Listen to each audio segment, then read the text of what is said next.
દેવ દ્રવ્યનો બગાડ થાય ને બહુ મોટું નુકસાન થાય, બહુ મોટું નુકસાન થાય. નૃસિંહાનંદ સ્વામીનો પ્રસંગ કળશમાં નોંધ્યો છે. કળશમાં નોંધ્યો છે નૃસિંહાનંદ સ્વામીનો. નૃસિંહાનંદ સ્વામી વૃંદાવનમાં હતા, દેવ પૂજા કરી રહ્યા હતા, ત્યારે સંઘ યાત્રા કરતો કરતો ત્યાં ગયો અને ત્યાં કોઈએ બોલ્યું કે ગુજરાતની અંદર જીવન મુક્તા સ્વામિનારાયણ નામે ભગવાન, અને જે શબ્દ સાંભળે ને ત્યાં દ્વારિકાધીશની મૂર્તિમાંથી પ્રકાશ થાય, ભગવાનની મૂર્તિમાં પ્રકાશ થાય, અને મનમાં એમ થાય કે એ ભગવાન હોવા જોઈએ. તો જો મૂર્તિમાં તો ભગવાન છે જ, પણ મૂર્તિમાન ભગવાને જો જન્મ અવતાર ધારણ કર્યો પ્રભુએ, તો મારે એના દર્શન કરી લેવા. અને એ ભાવ સાથે એ ત્યાંથી નીકળી અને એ દ્વારિકાની યાત્રાનો નિમિત્ત લઈ અને ગુજરાત તરફ ભગવાનના દર્શનની લાલસાએ નીકળ્યા. દર્શનની લાલસાએ નીકળ્યા તો ખરા, પણ બન્યું કેવું? રાત પડી ગઈ. જંગલમાં ઝાડની નીચે રોકાણો, ઉતારો કર્યો ને ઉતારો કર્યો તો કર્યો, પણ એમાં બન્યું કેવું ભક્તો કે રાત થોડીક વાર થઈ ન થઈ તો દૂર દૂરથી કંઈક મોટી રાજ અસવારી આવતી હોય ને એવું એને લાગ્યું. આગળ મસાલ લઈને માણસો ચાલતા હોય ને, પાલખી હોય ને, ઘડી ખમા જયકારનો નાદ ને હાકલા પડકારા થતા હોય ને, આમ અદ્ભુત. થોડો સમય થયો, કંઈક આ રાતે કોઈ રાજ અસવારી નીકળી હશે, આવો મનમાં વિચાર કરે. આવો મનમાં વિચાર થાય કે રાતના અસવારી કોની નીકળી હશે. અને ત્યાંથી એમાં પણ આગળ કેટલાક હતા, એ આગળ મસાલો લઈને ચાલતા ચાલતા અહીંયા પહોંચ્યા અને જે ઝાડની નીચે નૃસિંહાનંદ સ્વામી હતા એ ત્યાં જ આવ્યા. એટલે નૃસિંહાનંદ સ્વામી થોડા પાછળના ભાગમાં હતા, એ જોઈ રહ્યા. થોડી વાર થઈ, આ બધા મસાલ લઈને આવનારા તો એવી રીતે તામઝામને તૈયારીઓ કરી, ઝટપટ આમ થોડીક વારમાં તો તપેલાના આંધણ મુકાય, રસોઈની તૈયારી થવા માંડીને નૃસિંહાનંદ સ્વામી આખા દિવસનો થાક, ભૂખ પણ લાગી હતી. એમ થયું કે હાલો કંઈક આજે જમવાનો મેળ પડી જશે. થોડી વાર થઈ ન થઈ ત્યાં તો જે પાલખીને જયકારના હાકલા પડકારા થતા હતા ને ગુરુ મહારાજની જયકાર થતી હતી ને, પાલખીમાં બેસીને મોટા મોટા જાણે મઠાધીશો, કોઈ રાજા મહારાજા નહોતા, મઠાધીશો હતા બધા, એ બધા પાલખીમાં બેસીને આવ્યા. અને જ્યાં પાલખી ત્યાં વિશ્રાંતિ, મોટા વડલા નીચે વિશ્રાંતિ લીધી. આ બાજુ છુપાઈને નૃસિંહાનંદ સ્વામી જોઈ રહે શું થાય છે. મોટા મોટા સાધુઓ, મોટી મોટી જટાને પડછંદ કાયા હોય, આવું અદ્ભુત દર્શન. અને થોડી વાર થઈ ન થઈ તે તો હરિહર થયું, એટલે કે જમવાનો સાદ પડ્યો. પંગત થઈ અને નૃસિંહાનંદ સ્વામીને થયું કે આ તો જમવાનું આખો દિવસનો થાક છે ને, ભૂખે છે ને, મળી જાય તો સારું હો.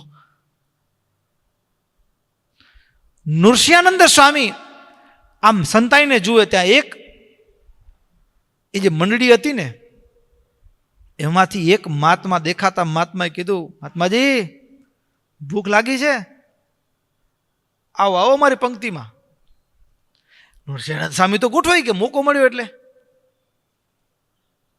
જેવા પંક્તિમાં ગોઠવાયા અને દૂધપાક ને માલપુઆને આમ પંક્તિમાં દેખાય, દૂધપાક માલપુઆ આમ બધું આમ લાઈન બધું પીરસાણું. સ્વામી તો જોઈ રહ્યા, રાત વચ્ચે ને આટલી તામઝામ ને તૈયારી. પણ જ્યાં શ્રાદ્ધ થયો ને જમવાની શરૂઆત કરીને બાજુમાં એક સાધુના રૂપમાં જે હતા એને કીધું, જમતા નહીં હો. શું દેખાય? દૂધપાક માલપુઆ. તમે ઓળખો છો અમને? તો કે ના. ભૂત પિશાચ ડાકલા છીએ અમે. તો દૂધપાક ને માલપુઆ? તો કે માંસ રુધિર મળ મૂત્ર છે. તો કે આ તમે સાધુ? તો કે અમે બધા જ માનવનો જન્મ મળ્યો ને ત્યારે અલગ અલગ સ્થાનોમાં, દેવ મંદિરોમાં મઠના મઠાધીશો હતા, અમે એના ચેલાઓ હતા. અને તે સ્થાનમાં રહી દેવ પૂજા માટે આવેલું દ્રવ્ય સ્વાર્થ માટે ભોગમાં વાપર્યું અને એના દંડ રૂપે પ્રેત યોનિની પ્રાપ્તિ થઈ છે. આ કોઈ સાધુ નથી, બધા પ્રેત છે. ત્યાં જે મહંત હતા એ અહીંયા મહંત છે. આ પાલખી ઉપર બેઠા છે ને મોટા છે. અને તમને ભરોસો ના આવતો ને તમને બહુ જાજી ભૂખ લાગી હોય, તમારી પોટલીમાં બાંધી લ્યો, જમતા નહીં, સવારે જોજો આપણે પૂરી શાક લાડુ રાખી દે ને થોડું, સવારે ખાશું.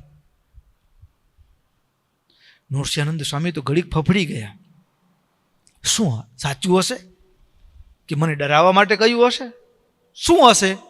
કોણ જાણે કેમ હશે? અને ત્યાં તો ભક્તો થોડી વાર ન થઈ અને ત્યાં તો બધા જ હરિહર થયું ને બધા ઊભા થઈને ચાલતા થયા અને વળી પાછો ધીમે ધીમે મસાલનો એ અંજવાળું પણ દેખાતું બંધ થયું, હાકલા પડકારા હમરાતા બંધ થઈ ગયા અને ધીમેકથી શાંતિ વળી અને એમ કરતાં બીજા દિવસનું સવાર પડ્યું ને જ્યાં કપડાની પોટલી બાંધી હતી ને ખોલીને તો માંસને રુધિર દેખાણું. હા, સવસ્ત્ર સ્નાન કર્યું ત્યારે પવિત્ર થવાનો ભગવાનના મંત્રનો જાપ કર્યો અને પછી ત્યાંથી જે નરસિંહાનંદ સ્વામીએ હટી કાઢ્યો, દોટ મૂકી, જે ભાગ્યા અને સીધા મહારાજ પાસે ગઢપુરમાં આવ્યા છે. મહારાજ પાસે ગઢપુરમાં આવ્યા. મહારાજે પૂછ્યું, સ્વામી તમે રસ્તામાં શું જોયું? ત્યારે આખી વિગતે વાત કરી. ભક્તો, ધર્મના સ્થાનમાં ધર્મનું જ્યારે ઘણીક વખત એવું હોય કે કોઠારી માટે ને હા ટ્રેઝરર માટે એના માટે હોડ લાગ્યો, મને મંદિરમાં કોઠારી થવું છે ને મને આ થવું છે ને આ ધર્માદાનો રૂપિયો. ભક્તો, એ કદાચ આ સાધુના કપડાં પહેર્યા પછી સાધુનું જીવન તો સર્વાંશે એ ગ્રહસ્થોના જે દાન ધર્મ સેવા આવે છે એના ઉપર અવલંબિત છે. પણ જો જીવનમાં ભજન ન થાય ને, જીવનમાં જો સેવા ન થાય ને ભગવાન અને ભગવાનના ભક્તોની, તો ભક્તો આ ભગવું કપડું ભગવાન નહીં પણ ભૂત બનાવે. ભગવાને ન ભેટાડે. કપડાથી ભગવાન નથી મળતા. ભગવું કપડું પહેરવાથી ભગવાન નથી મળતા. ભજન કરવાથી ભગવાન મળે છે. ભગવાનને ભગવાનના ભક્તોની સેવા કરવાથી ભગવાન મળે છે. અને કેવળ ભગવું હોય તો આ ભગવું આપણને ભગવાનનો ભેટો ન કરાવે, ભગવું આપણને ભૂત બનાવે. શું બનાવે? ભૂત બનાવી દે.